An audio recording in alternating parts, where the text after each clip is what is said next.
బండి సంజయ్ గారు నిన్న మాట్లాడుతూ దేశానికి రాహుల్ గాంధీ గారు గ్రహణమని,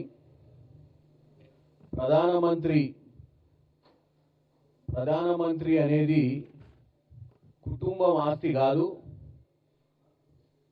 రాహుల్ గాంధీ గారు ప్రధానమంత్రి కాడు అని చెప్పి ఏదో జ్యోతిష్యం చెప్పినట్టు మాట్లాడడానికి ప్రయత్నం చేసి, నేను బండి సంజయ్ గారు అంటే మొట్టమొదటిసారిగా రాహుల్ గాంధీ గారు 2004లో మెంబర్ ఆఫ్ పార్లమెంట్ అయినప్పుడు బండి సంజయ్ గారు నాకు తెలిసి కార్పొరేటర్ ఏంటో లేదో తెలియదు మన కరీంనగర్లో. బండి సంజయ్ గారికి వాస్తవంగా బీజేపీలో ఉన్నటువంటి నాయకుల గురించి కూడా ఏమైనా ఐడియా ఉందో లేదో నాకు తెలియదు. అంటే వాళ్ళ ప్రధానమంత్రి బ్యాక్గ్రౌండ్, ప్రధానమంత్రిగా ఉన్నటువంటి నరేంద్ర మోడీ గారు 2001 అక్టోబర్ గుజరాత్ రాష్ట్రానికి ముఖ్యమంత్రి అయినప్పుడు గుజరాత్ రాష్ట్రంలో ఎమ్మెల్యే కూడా కాదు, ఎక్కడో హిమాచల్ ప్రదేశ్లో పార్టీ కార్యక్రమాలు చేసుకుంటుంటే అప్పటికప్పుడు ఆయన తీసుకొచ్చి ఒక పారాషూట్లా డైరెక్ట్ అహ్మదాబాద్ మీద దింపి సెక్రటేరియట్లో కూర్చోబెట్టారు ముఖ్యమంత్రిగా. అంటే అప్పటికి ప్రజలు ఓట్లేలే, గుజరాత్ ప్రజలకు నరేంద్ర మోడీ ఎవరో కూడా తెలియదు. ఎందుకంటే ఆయన కేవలం ఆర్ఎస్ఎస్ బ్యాక్గ్రౌండ్ నుంచి వచ్చి పార్టీల సంస్థాగతంగా పార్టీల జనరల్ సెక్రటరీగా బాధ్యతలు నిర్వహిస్తున్నారు తప్ప గుజరాత్ ప్రజలతోటి ఓట్లు వేయించుకొని ముఖ్యమంత్రి అయిన దాఖలాలు నరేంద్ర మోడీకి లేకుండే. మరి ఈ దేశ ఫస్ట్ గుజరాత్ రాష్ట్రానికి ముఖ్యమంత్రి ఉండి తర్వాత ప్రధానమంత్రి ఇద్దరు బిల్లా రంగడు ఎవరు, అమిత్ షా, నరేంద్ర మోడీ ఇద్దరు కలిసి భారతదేశానికే గ్రహణం పట్టించారు. ప్రజాస్వామ్యాన్ని కూని చేయడం, ప్రజాస్వామ్యంలో సామ వేద దండోపాయాలు ప్రయోగించి ఎట్టి పరిస్థితుల అధికారంలో ఉండాలని ప్రతిపక్ష పార్టీలు వాళ్ళకు పొత్తు లేని పార్టీలను కూడా జేబు సంస్థలు, సిబిఐ, ఈడీ లాంటి సంస్థలతో భయపెట్టించి మరీ ఇలా అధికారం చెలాయిస్తారు. వాస్తవంగా వాళ్ళకేం మెరిట్ లేదు.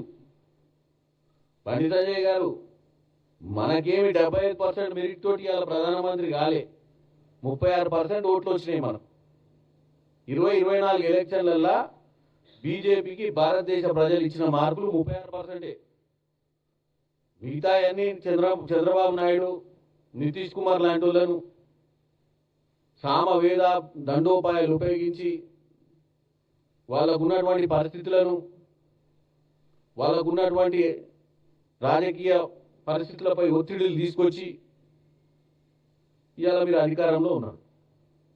దీనికే చాలా గొప్పగా రాహుల్ గాంధీ లాంటి నాయకుడు గ్రహణం పట్టినట్టు, రాహుల్ గాంధీ అంటే ఆయన ప్రధానమంత్రి కాడని, ఈ దేశ ప్రజలు ఎల్లవేళలా బీజేపీకే ఓట్లు వేస్తారని, 36%కే నువ్వు 64% ఓట్లు మీకు వ్యతిరేకంగా పడ్డాయి.